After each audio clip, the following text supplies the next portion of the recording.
All right, I think everything should be up and running here. We shall be live here on Twitch, and we're also on YouTube as well. So we will share out everything here on the good old Facebook.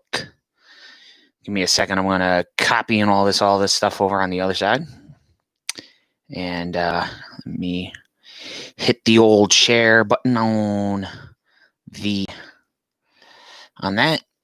We shall get everybody on in here. We got somebody already in, so that's cool. Thanks for tuning in. This is going to be the live record of the podcast. The actual show will come at the Facebook Live will come at 8 o'clock or 8:30. I'm sorry, and then we'll do the live podcast here. We'll try to get it done within an hour. So I'm just going to share this out real quick.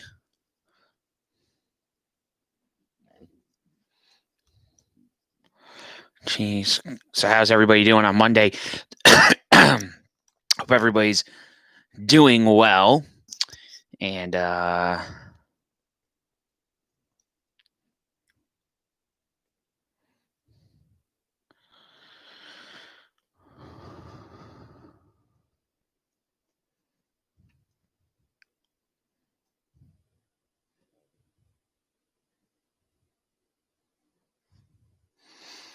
And like I said, we're just going to share this out. So if anybody is watching and you guys want to share it out, please do so. And also hit the subscribe button if you haven't already.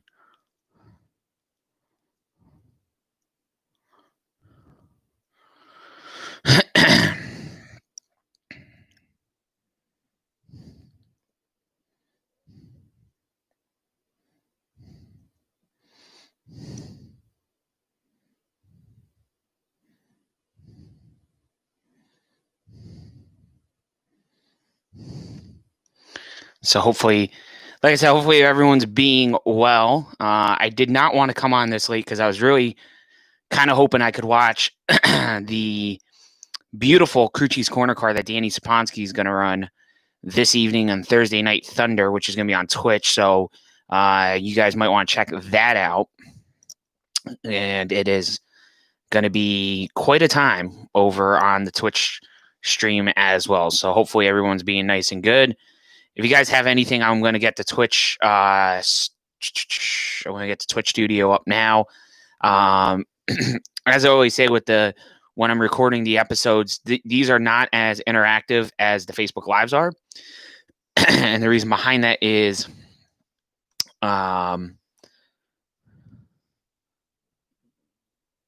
okay,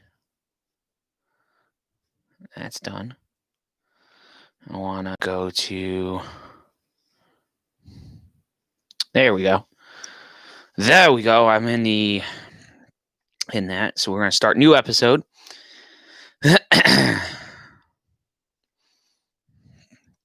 And we are going to go into that. I will keep the YouTube up. The Twitch I have on my phone. So if you guys are watching on Twitch, you can check that out on there. But I'll try to get whatever messages you guys have in between the segment breaks that I take here. Let me just go down and dig down. I got to dig down for the intro. I wish there was a way I could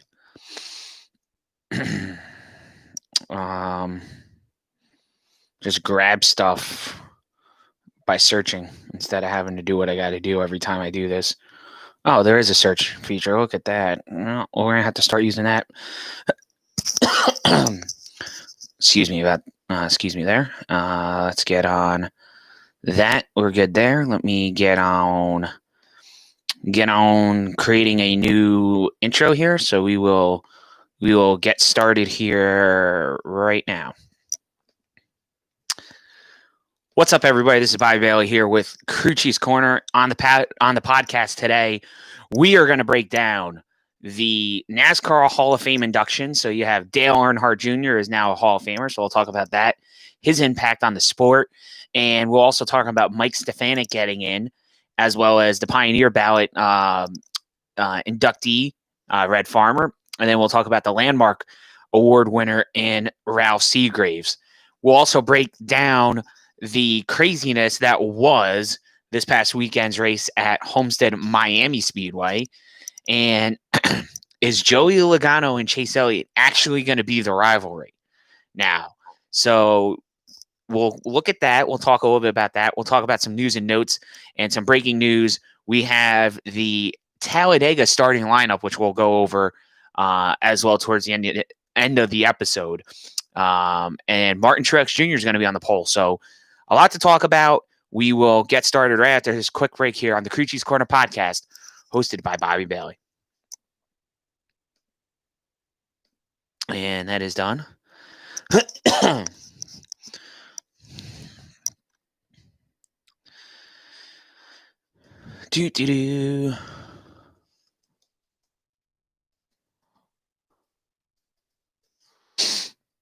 And I'll slide that in there. That's got to go up there. Go into the old transitions.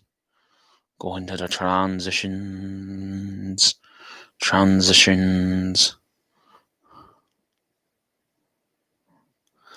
And we shall add this. So we're going to go there. And then we are going to go back in.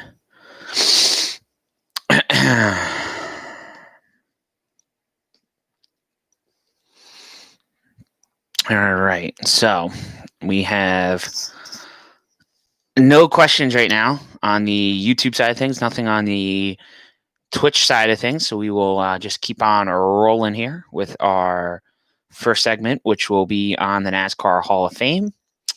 And I'll get the starting lineup up in the next one. All right, everybody, we're back here on the podcast, the Crew Cheese Corner podcast, hosted by Bobby Bailey. And first and foremost, I wanted to start off with the NASCAR Hall of Fame because it was the most recent thing, and it was very interesting. Going back to our very first episode, I actually re-listened to the majority of the episode. I didn't listen to the whole thing, but I went back and tried to remember exactly kind of how I called the Hall of Fame. And boy, I got two out of the. Well, actually, I got all three. I did get all three, but I didn't get the Landmark Award winner. But when you get the three people that are getting inducted and not the Landmark person, that's okay. But we didn't do too bad. As I predicted, Dale Jr. was going to get in. He got 76% of the vote as far as ballots. He was on 76% of the ballots. Mike Stefanik, the 9-time modified champ, is on as well. So kudos to Mike Stefanik. And for those of you that are modified fans out there, that was an important person to get on there. That's a guy that's a grassroots racer. I talked a little bit about that in the very first episode. You want to get those grassroots folks in the NASCAR Hall of Fame because their accomplishments and they don't get recognized by as many people as they should. And I think you look at Red Farmer, you look at Mike Stefanik, and the people that they represent, the drivers they represent that are champions, at their local short track, people that are just, working 9 to 5, blue collar racers. We kind of talked about it. NASCAR has been really trying to promote their grassroots racing. And I felt like if NASCAR was really serious about this, you would see Larry Phillips or Mike Stefanik get in the NASCAR Hall of Fame this year. And I really felt like Stefanik, out of those two individuals in particular, was really the better of the two. 9 championships, but he also competed in the Busch North Series. He's dabbled in the Busch Series. He's dabbled in some other races as well. But Stefanik, as far as I was concerned, was the other deserving candidate. Now, to circle back to Dale Earnhardt Jr., I know a lot of people kind of were on the fence with this one as far as the fan base goes. Obviously all the Dale Jr. fans wanted him in. I think the majority of them wanted him in on the first ballot. And there was a lot of people out there that just didn't know if he was going to be worthy of the Hall of Fame. There's a lot of the non-fans that were kind of debating back and forth whether Dale Jr. should get in at all. Should he be a Hall of Famer? And what I said in the first podcast episode, if you go back and listen to it, and I'll say it again tonight as I'm recording this one, is Dale Jr.'s accomplishments outside of the race car means something. Okay. yes, I know it's Dale Earnhardt Jr. Yes, I know he's, he is where he is because of his father. And I think, it's an unfair assessment to say that Dale Jr. is only where he's at because of his father. Because, if you listen to some of the stories of growing Earnhardt, I think Kelly Earnhardt's done some nice things with some of the podcasts and some of the stuff she's done. Dale doesn't really talk about it as much, but I think the fact that Dale, senior raced so much, and the fact that, junior didn't always get to see his father, and there was a lot of other things going on. There was, Dale's mom, Brenda, was, Dale Jr.'s mom, Brenda, wasn't, with Dale Sr., they got divorced, and then you met Teresa, and kind of Dale kind of didn't spend as much time with Dale Jr. and Kelly and things like that. So there wasn't always a Dale Sr. presence at home. So, it's not just Dale Jr. And I think Jr., kind of explained it that, he always felt like he wanted to try the racing thing, but he also thinks that part of the reason why he did it was because he wanted his father's attention.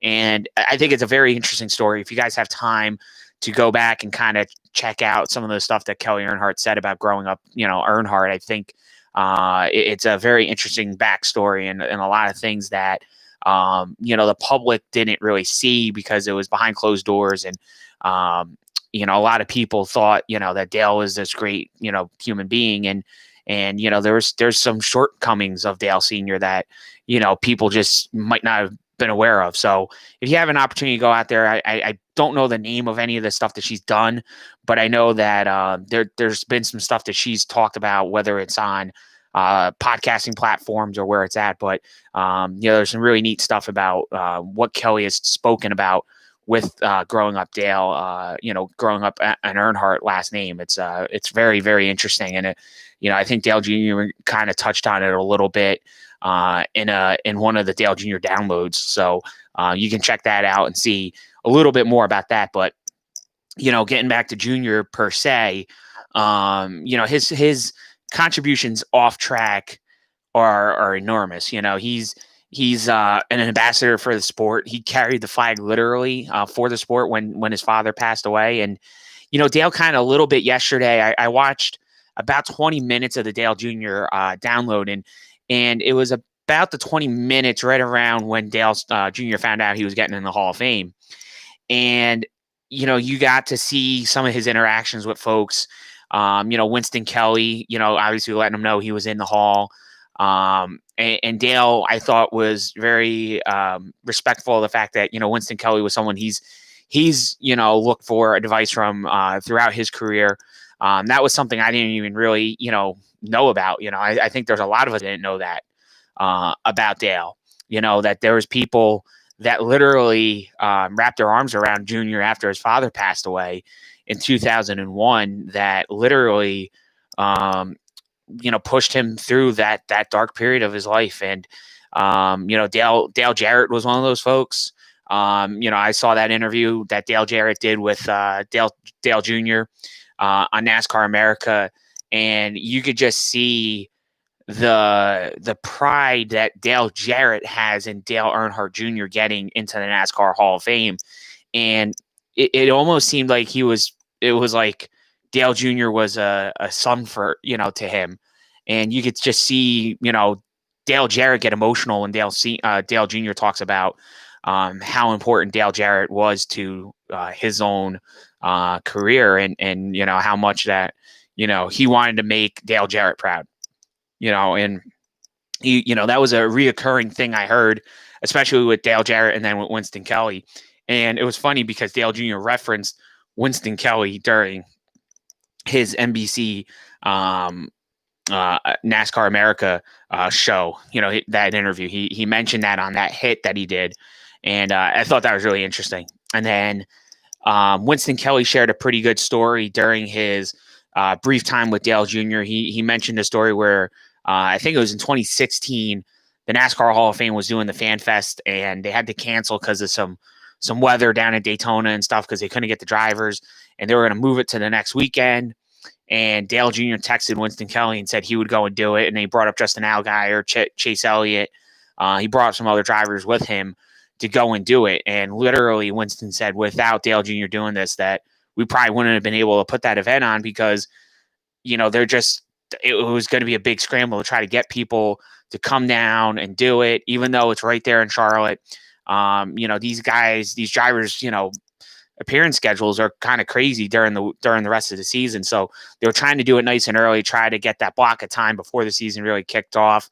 And Dale Jr., gave up a Saturday and for a few hours and went down and did it. He brought Chase Elliott with him and I believe Justin Allgaier, and they did a fan fest event a week later than they originally scheduled. But I forget, it was weather in Daytona or it was weather up at Charlotte. Like they had a freak snowstorm or something, but they had to move that fan fest in 2016. And it was kind of, Winston saying that this is the kind of stuff that Dale Jr. did that nobody knows about. And this is the stuff this is what Dale Jr. has meant to the sport. And I kind of talked a little bit about it on that very first episode I did where, Dale Jr. is running the iRacing events, and that was something Dale didn't have to do. I mean, Dale Jr. is retired. He doesn't owe NASCAR anything really in that sense, but he decided he wanted to do it. He's an avid iRacer himself. He wanted to get out there and do it. And that's what Dale Jr. did. He went out and ran those iRacing events and was able to bring in some extra fans that way. I can't say that the popularity end of it is not something that should be ignored, but Dale Jr. has always been a popular driver, 15-time most popular driver in NASCAR. It's something to say. So good job by Dale Jr. there getting in. Well deserved in my opinion. Definitely deserved it. Like I said, the off-track stuff helped his on-track career, the 26 wins, the 2 Xfinity Series championships. I think it was like 5 or 6 owners championships with Junior Motorsports. So Dale Jr. definitely has some accolades to get in. And obviously the one that he's probably, should be the most proud of is his 15-time most popular driver award winner in his NASCAR Cup Series career. So good for Dale Jr. Like I said, Mike Stefanik. I mean, I can't say enough good things about him getting in. Mike is a 9-time NASCAR champion. That's a tie on the all-time championship list, and it's something that I don't think we'll ever see really broken. But is quite an accomplishment in and of itself. And the late Mike Stefanik is going to get honored when they induct the Hall of Fame nominees in 2021 for this class. And you look at, like I said, Stefanik. He embodies everything that the local short track racer goes through on a weekly basis. So Stefanik getting in, well deserved. One for the mod guys, one for the mod squad, as they like to be referred to up there in New England. But a big moment, like I said, for the local short track racer, and those folks that should be in the Hall of Fame, but maybe not have the recognition or the gravitas that a Mike Stefanik has because of just maybe not enough of those well and modified champions. But the ground pounders put one in, and Red Farmer for the Pioneer ballot. Again, somebody else I really thought was a slam dunk to get in. Red is not a kid. He's 89 years old. He's part of the Alabama gang. He's getting a car ready to go race. Runs dirt track races now, pretty much down at the Talladega short track and some other places all across the country. But Red Farmer, over 700 career wins, has won the 1956 NASCAR modified champ and has won some other championships across his long racing career. And it's great to see Red get in. Like I said, at the age of 89, God bless him. The Alabama gang will have another member inducted into the NASCAR Hall of Fame, and you would like to think that next year we might be welcoming in another member of the Alabama gang and Neil Bonnet into the Hall of Fame, probably for 2022. I would say Neil would be somebody that would be deserving of that as well. So good class for the Hall of Fame. The Landmark Award winner, I can't argue with Ralph Seagraves, what he meant for the sport as far as being an executive of RJ Reynolds and forging that partnership with NASCAR. The NASCAR Winston partnership really brought the NASCAR's popularity. It helped create the sport that we have today. And, without folks like Ralph Seagraves and all the folks that worked over there at RJ Reynolds and also at NASCAR at that time, we would not be here today talking about the NASCAR Cup Series the way we are. And it's definitely wouldn't have the national reach that it does. So well deserving for Ralph and his family, and a well-deserved landmark award winner. So really, really good about that. So when we come back from the break, we will talk about Homestead Miami. I'll be honest with you, I did not watch the end of the race because I was absolutely exhausted, and I had to get back to work. I was on vacation last week. I had to get back to work on Monday morning or Sunday. Was my get back to work day, and then Monday was kind of a foregone conclusion whether or not I was going to be able to wake up later or not. So I fell asleep, but towards the end, that the rain delay just killed me. Those couple of rain delays. So we'll talk about the rain. We'll talk about all that fun stuff. We will also talk about Talladega coming up. We'll talk about Martin Truex Jr. winning the draw, so he will be on the pole for Sunday's race. We'll get you caught up on all the latest news. Corey LaJoie and Denny Hamlin's feud continues. And is Joey Logano and Chase Elliott going to have a little bit of a tussle the rest of this season? All that and more coming up right after this quick break right here on the Crew Chiefs Corner podcast.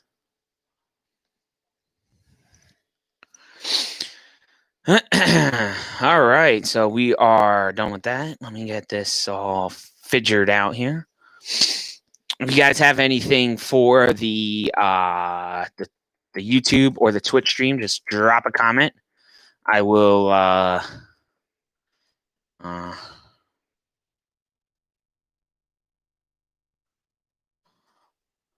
get to it.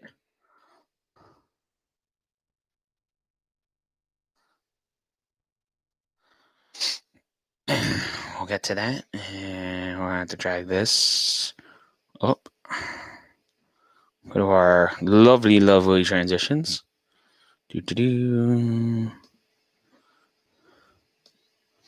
And like I said, if you guys haven't, check us out, facebook.com/thecrewchief, and we will be going Facebook Live right at 8:30. So I'm hoping to get this last little bit in about 20 minutes or so. I'll have to keep an eye on the time, but we'll try to get that in, and then we'll switch right on over to the old Facebook. So facebook.com/thecrewchief, and you'll be able to check us out over there at 8:30. We'll talk a lot about the same things we just talked about on the podcast. That's just how it works. But usually the Facebook Lives are a lot more interactive. We usually get some more folks in on those, and usually sometimes the conversation gets to be a little bit different. So we'll take it from there. But we are ready to go for the next segment here. So we'll get back. I don't see any comments here on either side. So we will proceed into segment number 2. All right, guys, we're back here on the Crew Chiefs Corner podcast, and we are going to talk now about the Homestead Miami race. So, like I said in the kind of the tease there leading into the next segment, I didn't get to watch the entire ending of the race. I know Denny Hamlin won. I know Chase Elliott at one point during the race at the end there did overtake Hamlin for the lead, and then Chase hit the wall late in the running, and Denny passed him back with about 4 laps to go, which sealed the victory for Hamlin. It's his 3rd win of the 2020 season, and believe it or not, I think Denny, that was his 40th? I think that was his 40th career NASCAR Cup Series one. Let me just double check that real quick. Let me go back in the archives here. Give me a second. I'm going to go dig this up because I want to make sure I give you guys the right information. Denny Hamlin won. Yes, it is his 40th career victory. Hard to believe. Denny Hamlin with 40. Ties him with Mark Martin. Breaks his tie with Matt Kenseth. So Hamlin's got 40 wins. Puts him, like I said, in a tie on the all-time win list with Mark Martin. Mark, obviously another very good race car driver that did not win a championship, and Denny has not won one yet either. So something to keep in mind as we move forward in racing. Down the road here, we'll see what Denny ends up with. I'm gonna assume he's gonna get a 41 and beyond here rather quickly. But if you would have asked me how many wins Denny Hamlin would have had, I don't think I would have come up with 40. I would have said about 35, maybe 30 to 35. I would have guessed off the top of my head, but not 40. So Hamlin wins. Chase Elliott finishes second. Ryan Blaney third. Tyler Reddick. I mean, what a race by this young man. Absolutely impressive the whole race. He did forget that the race was not over. He apparently thought when he took the white flag that was a checker flag. Took a foot off the gas. A la Mark Martin at Bristol in 1992, although not that bad. Mark actually went down pit road when he took the white. He took the white and went down pit road and then take the checkered. And I think David Green won that race that day because of that. But that was a very infamous, mind fart moment. But Reddick comes home with a solid fourth place finish. Eric Almirola, another guy that kind of was there all day, quietly in there. Kyle Busch in sixth. Austin Dillon, shout out to him and his wife Whitney on the birth of their son Ace. RC, don't understand the RC initials, but apparently they said it's remote control, but I think it's RC for Richard Childress, but that's just my opinion. Christopher Bell, another rookie, finishes in eighth. Then you had William Byron ninth, and Brad Keselowski comes home in 10th. So good runs for Bell and Reddick, two rookies, two guys that competed last year in the Big Three for the championship. They're at Homestead, Miami. And the guy that really should have won the championship last year, Cole Custer, because he had the car to beat there, but then hit the wall late in the race, and that's what gave Tyler Reddick his second consecutive championship. Cole Custer struggled. He finished 22nd. Another rough race for Matt Kenseth, brought it home in 25th. Kevin Harvick, just not a good night for him. Not a good night for Logano. And Logano and Chase Elliott made some contact on the racetrack. While Joey was going a lap down, he kind of pushed Chase, gave him a bump draft kind of going into turn 3. Chase's car kind of got a little bit loose. So Joey went with the whole, he cost me a race, I cost him a race. So I don't know if that's even. Does Chase take it another way and go back and try to instigate again, or does he just let it kind of die off? I don't know what really to make of that, but I just don't know. I don't know if that's going to be a rivalry that's going to continue the rest of the year. I know NASCAR, needs something. They need something to help, kind of spice the season up a little bit. There's been a lot of talk about, social issues and things that, NASCAR kind of put themselves in that position because they took those stands, which they had to do. I mean, I've talked about on the podcast at great length the last couple of episodes. NASCAR took the stance that they had to. They would have looked silly by doing so. So it's not catering to Bubba. Like I said last episode, it's really not catering to Bubba. It's not catering to one particular person. It's the societal thing that, right now everybody's got to really understand that there's a lot of things going on and the world's changing. The, society's evolving and sometimes change is hard to accept. It's always been hard to accept for a lot of people. Some people are easy to move with change, and some people like to stay with the old styles and the old ways. And,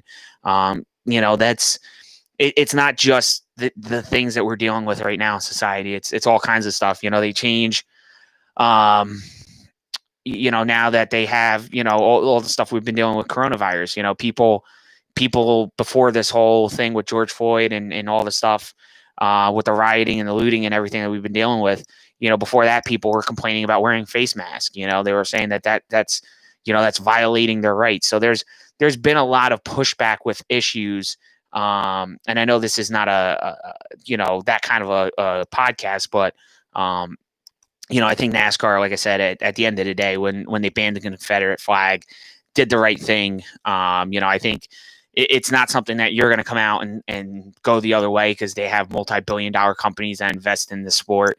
They have a big TV contract. and they have a lot of partners and stakeholders in this sport that need them to have strong stances. Whether you agree with them or not, that is your opinion. You want to boycott by not watching NASCAR, by not keeping up with the sport. That's your prerogative. That's your right. But the one thing that I've been seeing, and it's been coming up a lot, is people are just commenting on stuff. And anytime I share a NASCAR post, there seems to be a couple people that say something, and I've already had to ban people. I talked about this on the last podcast as well. Anything that's derogatory, I'm just going to get rid of it. I'm not here to stir the pot. I know some people are giving some flack to some people because they posted the Bubba Wallace car and they didn't post the Blue Lives Matter car.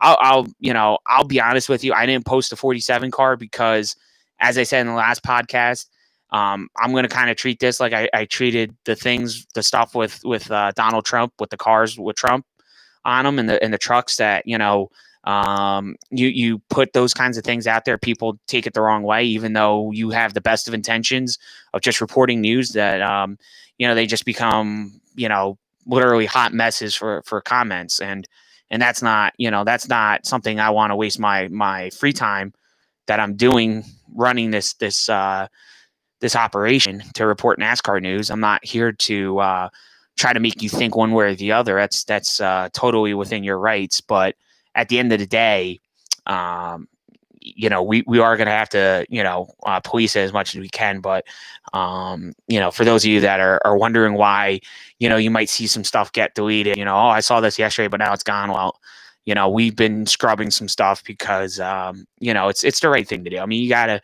keep it family friendly, kid friendly as much as we can, because, it's the right thing to do. And there's just certain things that just have been said that are just not appropriate for an online forum and a group that's trying to run a family friendly page as much as we can. I know sometimes on here, I might slip a curse word now and again, but I try to be very careful with that. But those things happen. So moving on, like I said, we had a really impressive race. Logano and Hamlin, I think that's just going to be a thing that we're going to see kind of die off. I mean, not Logano and Hamlin. I mean, Logano and Chase. I think that thing will die off. I think at some point in time, cooler heads will prevail. And that's not something we're going to see going through the rest of the year. I think that's just something that, I think it was an interesting time period for Joey to do his payback. But I guess, he didn't want to forget about it. And we'll see what happens. We'll see if Chase has a retaliation later in the season, maybe when Joey needs a win or something, and those guys are trying to, get a victory, maybe to advance in the playoffs. And if Chase can somehow keep Joey from that, maybe something will happen. But that's that. The other drivers that have beef is Denny Hamlin and Corey LaJoie. So apparently there's been this whole Twitter thing. If you go on Twitter, you can find it. Just search Denny Hamlin or Corey LaJoie.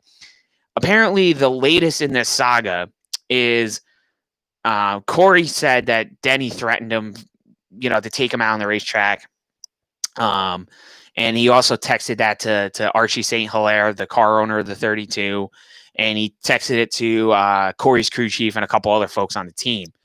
So apparently, according to something I was posting on Toby Christie's website, there was a kumbaya in the NASCAR hauler, and apparently they told the two to simmer down and kind of keep it kind of PC and just get along, because they warned Denny if he did actually follow through on his "I'm going to take you out" threat, they were going to probably look at parking him if he did such an action. So they kind of gave Denny the warning, and Denny basically said afterwards it was false, that he threatened him or whatever. So, whatever. I think it's a totally silly thing. I think Hamlin and Corey LaJoie, I mean, I don't think Corey's really looking to have Denny's, is looking to create a problem with Denny. I think Denny's just being Denny, to be honest with you. I think he's trying to pick a fight that maybe he doesn't need to be picking, because, Corey LaJoie's, competing for a top 25 when Denny Hamlin's trying to win a championship. So I wouldn't want to piss somebody off that, even though he doesn't have the best car on the racetrack most weeks, I wouldn't want to piss somebody off that you got a lap at most races in order to win them. So I wouldn't want to piss Corey LaJoie off because, that lap car could take you out and you could be in a lot of trouble when it comes to championship time, if you get taken out in an accident. So, just a word to the wise there on Denny. So Talladega, we got Talladega this weekend. We have the qualifying draw just ended. I will get all that stuff up either tonight or tomorrow morning. But Martin Truex Jr. is on the pole for the Talladega Superspeedway. So he won the draw, and we'll have all that stuff up on our Facebook page. So that's facebook.com/The Crew Chief, and you can catch all the latest news and notes there, along with, like I said, the Talladega qualifying results, qualifying draw results, which will get posted later tonight or tomorrow morning, which will be Friday morning for those of you that are listening to the podcast later on. So that is that. But as far as this weekend goes, you guys know my thoughts on the super speedways. It's a crapshoot. It doesn't really matter which one you go to. They're kind of all the same. There are certain guys and gals that are usually really good at these places. I don't know why I said gals, because Danica hasn't raced in 3 years, but you never know. But anywho, there's a lot of people that are really good at these places. I do think a surprise winner is not out of the question. And when I mean surprise winner, a Matt DiBenedetto, some of these guys that are maybe not people that you think of right off the top of your head when it comes to some of the other places. But DiBenedetto, I would say maybe some of the rookies, like a Cole Custer, a Tyler Reddick, a Christopher Bell. Those guys are going to be kind of people to watch out for because the plate packages are a little bit different this time around. But I do think that people that are used to running plate races are going to have a little bit of an edge on the others. And it's not like it was 3-4 years ago. You go to Daytona and Talladega, you'd always have to throw Dale Jr. in the mix. There's not really, I would say, a Pied Piper when it comes to plate racing. I think the closest thing we have to it is Brad Keselowski. Brad's won a number of plate races, and I think he would be someone to keep an eye on. Chase Elliott obviously won there in the spring. He would be somebody to watch. Joey Logano, again, somebody else to keep an eye on. Ryan Blaney, who won there in the fall during the playoff race, would be somebody else that I would say keep an eye on. But as far as who's going to win this Sunday and what my picks will be, is I'm going to go kind of a little bit off the beaten path here. I know these guys haven't really had the season that they would like to have, but the guy that's in this car is a champion. He is a guy that has won at Daytona. I don't think he's ever won at Talladega. I'm trying to think. I don't think he's ever won at Talladega. But I'm going to go out on a limb, and this is going to be one way I think this guy gets in the chase because he missed 4 races this year. But for those of you that are watching our podcast live on our YouTube channel, so search YouTube for Crew Chief's Corner. You'll see all the live podcasts that we've done. This is the second one we've done on there. And you can also go on twitch.tv/Giants02122 and catch our Twitch stream of the recording as well. Those are all available to you, so you can watch the next podcast live on one of our social channels. But I do think Matt Kenseth will pick up the victory on Sunday afternoon and get his ticket punched for the NASCAR Cup Series playoffs. I think that 42 with Hendrick horsepower and a driver who has gotten the job done at a restricted plate track before will head to victory lane for the first time at Talladega Superspeedway. And I do think that 42 car will be the one that's parked in victory lane and it'll quiet a lot of the haters out there on the 42 camp. And Matt Kenseth will be the one with the victory. So that's kind of my outlandish pick. I say my second pick, it's a little outlandish, but I do think that Austin Dillon is somebody to keep an eye on. So I'm going to say Austin Dillon will be my kind of my underdog dark horse pick, because Austin doesn't really. They've been better this year, but Austin's not somebody you would think at a plate track. I know he has a Daytona 500 run. I know you wrecked Eric Almirola to get it. Okay. But I do think Austin Dillon's going to have a good run, and he will be somebody to keep an eye on Sunday at the Geico 500. So you have the race. I think it's going to be 3:30 Eastern on Fox, so you can catch that. And let's talk a little news and notes here. So in case you guys missed it, Bristol is now going to be the home of the NASCAR All-Star Race. NASCAR announced this week that they will move the perennial Charlotte All-Star event to Bristol Motor Speedway. That race will happen on July 15th. That race will be on Fox Sports 1. And the details of everything will be announced at a later date. The state of Tennessee will allow NASCAR to have 30,000 fans in attendance at the Bristol Motor Speedway. So for ticket information, you can visit bristolmotorspeedway.com. Tickets will be $35. And you must buy those, I believe, in advance to be able to attend. I don't think there's going to be any walk-up ticket sales. So you can check that out. Don't forget, there's 5,000 fans going to be allowed in the stands this weekend at the Talladega Superspeedway. You had to have already purchased a ticket, or they did have a very brief window that they opened public sale tickets for, but you have to live within 150 miles of the Talladega Superspeedway. And they did lift the restriction on being just an Alabama resident. You can live in one of the neighboring states and be 150 miles away, and you'd be allowed to purchase a ticket. But for that, you would have to go on Talladega's website, which I believe is TalladagaSuperspeedway.com. And you can check them out on there. So, and then this weekend, we also have our Dash for Cash for the NASCAR Xfinity drivers. We have lots of people that are going to be tuned into that. I believe Justin, you have AJ Allmendinger going to go for another one of those checks, and we'll see how that all ends up for him and the Colleague boys, and it'll be a fun one to watch for sure. And I believe Chase Briscoe is going to also compete for a shot after Chase won the second of the doubleheaders at Homestead, Miami. Now, that is something real quick. I want to go back on the Xfinity races, the doubleheader at Homestead, Miami. It was funny because the Saturday race, which is the one Dale Jr. ran, was very interesting. I saw that. I didn't really watch the Sunday race because I was at work. But I will say the Saturday race was quite entertaining. I just think the Xfinity series this year, for whatever reason, has been putting on some better races than the Cup races at times.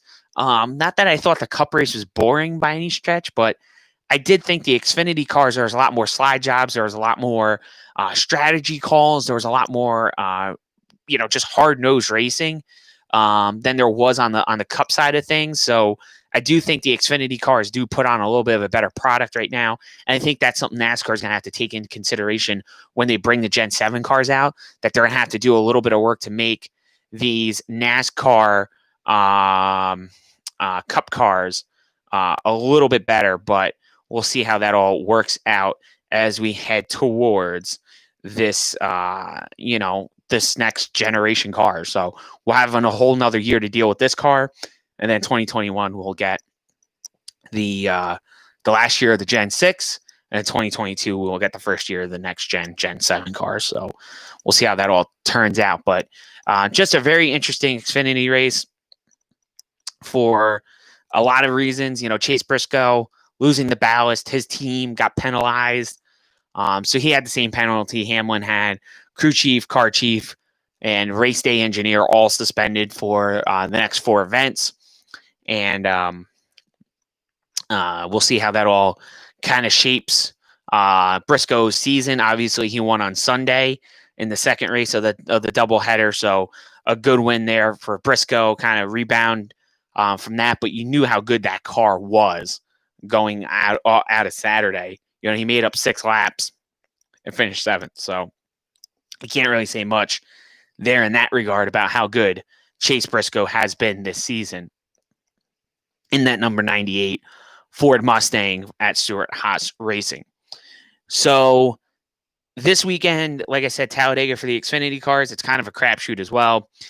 I do think that we are going to get a a very weird weekend. I think we're going to see kind of some names that you don't really get to see normally up in the front on both series. I do think, Ryan Sieg has been running really well in the Xfinity Series. Ryan got his first, he actually got his second and third career stage wins this weekend at Homestead, Miami. Yes, they used a little bit of tire strategy, but it worked out brilliantly in both races. So great job there by Cowboy and the boys over at RSS. If we could ever finish a race, man, I tell you, Ryan Sieg would be in victory lane already at least once or twice this year. Those guys really just have it heading in the right direction. They're going to bring 3 cars this weekend that are going to go for the win. Myatt Snight in the 93 and the 2000 champ Jeff Green is back in the 38 with C2 Freight Resources on the 38. So give our friends at RSS Racing a shout this weekend, and hopefully we'll see one of those RSS cars parked in victory lane, and hopefully it's Ryan Sieg, because I really want to see that boy celebrating. The one I really want to see party is Rod. I know I've met Rod, and I just know that man, if there is ever a Ryan Sieg victory, that party would be off the chain, quite literally. Rod Sieg knows how to party. But, maybe I got to just stop picking Ryan, because maybe me picking Ryan to win a race last week jinxed him, or 2 weeks ago at Atlanta. But, I do think Ryan's got a real shot at it. And that's not just the fan in me of Ryan Sieg. It's the truth. I do think he's got a shot at winning a race this year. Those boys have been very good over there. And, that Georgia boy will get in a big win this year. I feel it. So coming up in about 15 minutes or so. So if you're listening on the podcast, just ignore this piece. But for those of you that are watching us on YouTube and on Twitch, and like I said, you can do the same thing. So just check us out on YouTube. Just search Crew Chief's Corner. You can check out our social channel on there. You can catch the live recording that we just did of this podcast. So this is episode number 18 of season 1 on the Crew Chief's Corner podcast. And so be sure to check us out on YouTube. Like I said, search Crew Chief's Corner. You can find our video and you can find our channel there that way. And then we're also on Twitch, twitch.tv/Giants02122. Like I said, you can catch the podcast being live recorded. And we try to do this every time. So we normally try to do like Mondays and Thursdays. We might have to be a little bit creative next week because I don't think my traditional time slots are going to work. But we'll kind of see where we're at, and we'll adjust as necessary. But until next time, we'll be back. Like I said, hopefully around Monday or Tuesday with another episode of the podcast. You can catch us on Facebook Live. We're going to be on Facebook Live at 8:30. So for those of you that are listening live, check us out on there at 8:30 p.m. For those of you that are listening to the podcast after Thursday, so, if you're listening tomorrow morning, you're listening, Friday morning on your way to work. If you want to go check out the Facebook Live, it'll be on facebook.com/thecrewchief. So until next time, be safe, everybody. Enjoy Talladega. Happy Father's Day to all the fathers out there. And we'll catch you early next week with the Talladega breakdown and all the latest news and notes right here on the Crew Chief's Corner podcast. And this is hosted by Bobby Bailey. We'll catch you next time. All right. That is the podcast. Not bad at all. So, like I said on the podcast, we are going to be live on Facebook at 8:30. So it is 8:17. So we are going to bring you right into the Facebook Live. And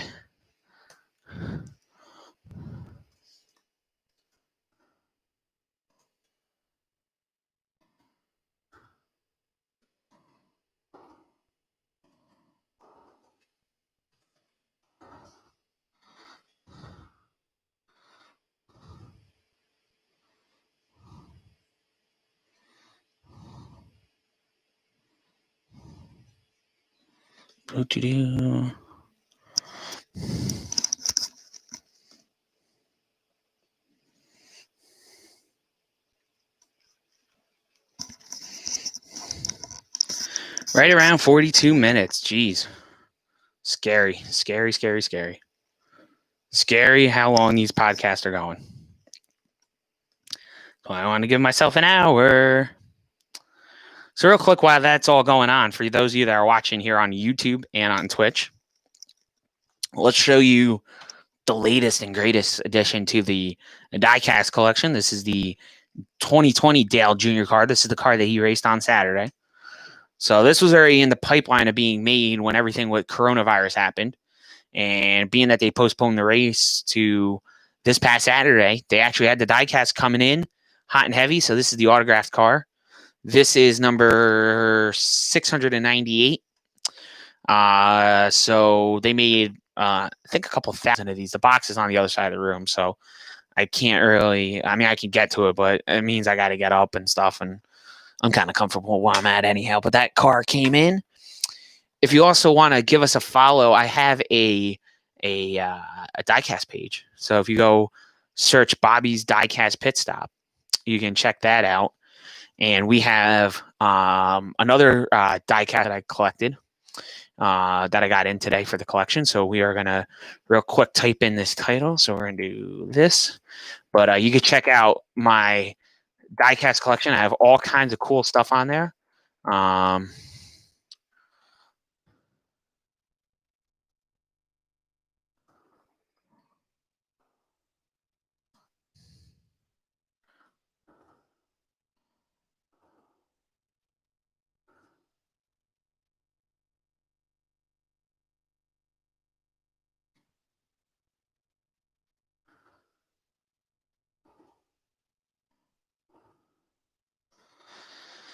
So you can check that out. It's Bobby's Diecast Pit Stop.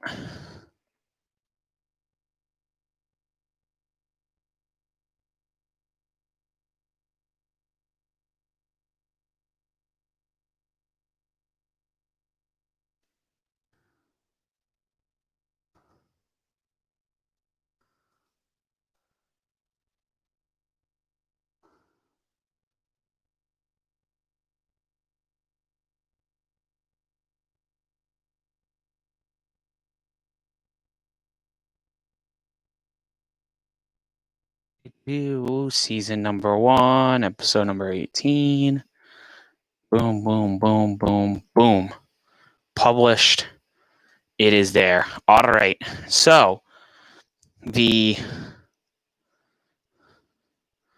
podcast episode is going to be live. I'm going to go grab it on Anchor here real quick, and we're going to share it out. We have over 330 listens overall. So the last one I just did is probably one of the more successful recent ones we've had, which is good. And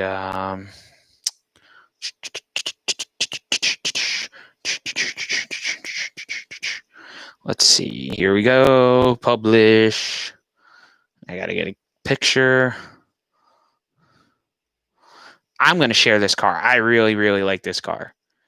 Danny, I really hope you're not mad that I'm sharing this car as much as I am, because I really like this.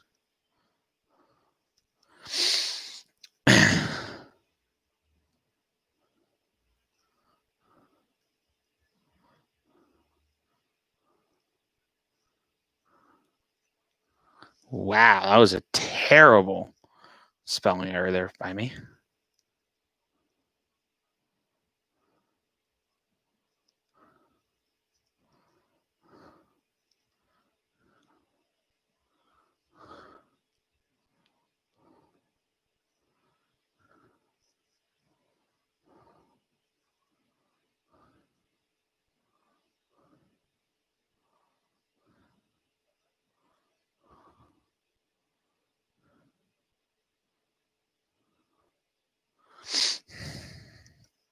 Whoops.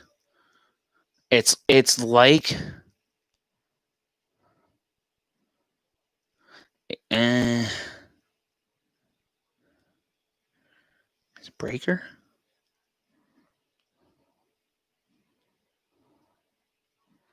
Breaker. I think it's breaker. Go back in real quick and just double check and make sure I'm not putting myself in a stupid. Stupid thing here.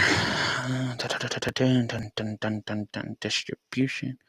Yeah, it is breaker. Okay, cool. Cool.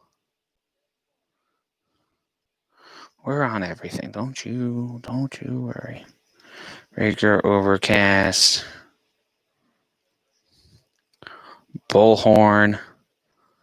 I didn't even know what bullhorn was until I saw.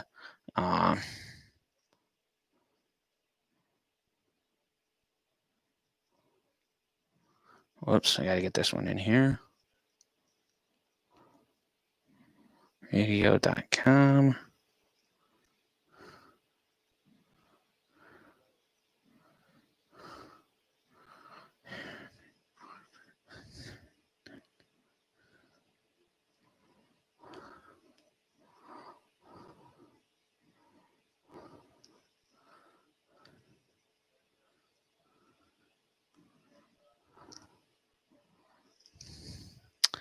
Get that shared out, and I'm going to take 2 to 3 minutes here before we get all this going. Oh, what the hell?